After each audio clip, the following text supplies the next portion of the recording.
தமிழ்நாடு அரசின் மாண்புமிகு முதலமைச்சர் அவருடைய ஆணைக்கிணங்க இன்றைக்கு தமிழ் வளர்ச்சித்துறையின் சார்பில் தரமணியில் ஐம்பெரும் விழாவாக இன்றைக்கு பல்வேறு நிகழ்ச்சிகள் ஒருங்கிணைக்கப்பட்டு இன்றைக்கு சிறப்போடு நடந்து முடிந்திருக்கின்றது. குறிப்பாக சங்கப்புலவர் கபிலர் நினைவாக தமிழ் வளர்ச்சித்துறையால் விழுப்புரம் மாவட்டம் திருக்கோவிலூரில் நிறுவப்பட்டுள்ள நினைவு தூண் திறந்து வைக்கப்பட்டிருக்கிறது. உலக தமிழாராய்ச்சி நிறுவனத்தால் உருவாக்கப்பட்டுள்ள பழந்தமிழர் இலக்கியங்களின் ஒளி நூல்கள் மற்றும் கவிஞர் தமிழொலி குறித்தான கவிஞர் தமிழொலியின் படைப்பு வழி எனும் நூல் வெளியிடுகிற நிகழ்வு நடைபெற்றிருக்கின்றது. தமிழ் பல்கலைக்கழகத்தில் தமிழ்நாடு அரசால் நிதி ஒதுக்கப்பட்டு கட்டப்பட்டுள்ள மாமன்னன் ராஜராஜ சோழன் பன்னோக்கு கூடம், உள் விளையாட்டு அரங்கம், மகளிர் கூடுதல் விடுதி, ஆடவருக்கான பழைய விடுதியில் முதல் தளம் ஆகிய 4 கட்டடங்கள் மற்றும் குரலோவியம் என்ற பெயரில் ஒளி பதிவு கூடம் ஆகியவற்றின் கல்வெட்டுகளை திறந்து வைத்து இன்றைக்கு அது பயன்பாட்டுக்கு ஒப்படைக்கப்பட்டிருக்கின்றது.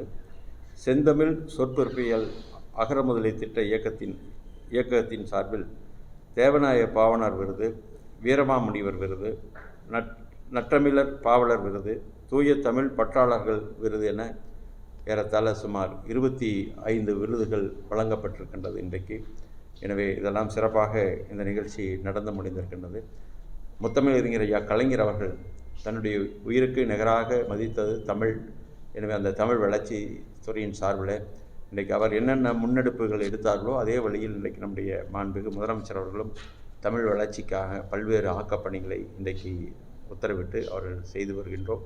எனவே அந்த வகையில் இன்றைக்கு தமிழ் மொழிக்காக இன்றைக்கு நம்முடைய அரசு இன்றைக்கு தன்னையே அர்ப்பணித்து கொண்டு பணியாற்றி கொண்டிருக்கிறது என்பதை இந்த நேரத்திலே பெருமகிழ்ச்சியோடு தெரிவித்துக் கொள்கிறேன். பெயர் பலகைகள் வணிக நிறுவனங்கள் கூட பெயர் பலகைகள்லாம் தூய தமிழில் தான் மாற்றணும்னு சொல்லி உத்தரவு இருக்குது. ஆனால் இன்னும் அந்த நடைமுறைப்படுத்தப்படலை. தமிழ் வளர்ச்சித்துறை சார்பாக இது அடுத்த முனைப்பு என்ன பண்ணுறீங்க? அதை அபராதங்கள் ஏதாவது விதிக்கப்படுமா, இல்லை கடுமையான நடவடிக்கை ஏதாவது இருக்கப்படுமா? ஏற்கனவே தலைமைச் செயலகத்தில் ஒரு 2-3 முறை நாங்கள் தமிழ் வளர்ச்சித்துறையும் அதை நடைமுறைப்படுத்தப்படுகிறதா என்பதை கண்காணிக்கின்ற வகையிலே அந்த பணியில் ஈடுபடக்கூடிய தொழிலாளர் துறையும் இணைந்து அந்த துறையினுடைய அமைச்சரும் நாங்கள் எல்லாம் உயர் அதிகாரிகளும் கலந்து பேசியிருக்கின்றோம். அதற்கு பிறகு வணிகர்களையும் அழைத்து பேசியிருக்கிறோம்.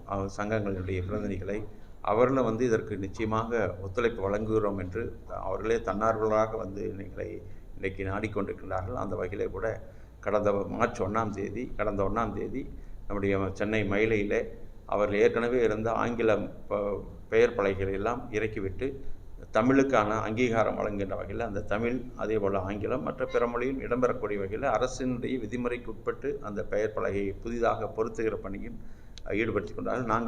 நானும் நம்முடைய மாண்புமிகு தொழிலாளர் துறை அமைச்சர்களும் அதேபோல் நம்முடைய உயர் அதிகாரிகளெல்லாம் கலந்து கொண்டிருக்கின்றார்கள். எனவே தொடர்ந்து இந்த ஏப்ரல் மாதம் வரை அதற்கான கால அவகாசம் வழங்கப்பட்டிருக்கிறது. புதிதாக போர்டுகளை எல்லாம் மாற்றி அமைக்க வேண்டும். ஏற்கனவே அரசு அறிவித்துள்ள விதியின் பிரகாரம் அதேபோல் மே 1ஆம் தேதியிலிருந்து இது அங்கே ஏற்கனவே இருக்கக்கூடிய அரசு அறிவித்திருக்கக்கூடிய அந்த விதிமுறையின்படி அவர்கள் அங்கே அதற்கான சூழ்நிலையை உருவாக்குவதற்கு தமிழ் வளர்ச்சித்துறையும் தொழிலாளர் துறையும் இணைந்து பணியாற்றும். நிச்சயமாக அது நல்ல சூழ்நிலை அமையும் என்று கருதுகிறோம்.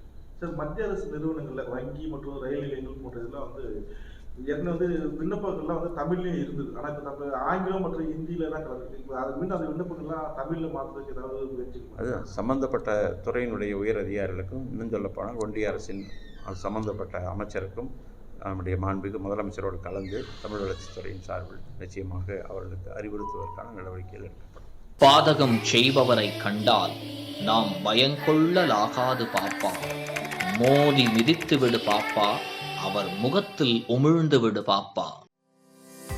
அண்மை செய்திகளை உடனுக்குடன் தெரிந்து கொள்ள இணைந்திருங்கள் இயம்நாடு தொலைக்காட்சியுடன்.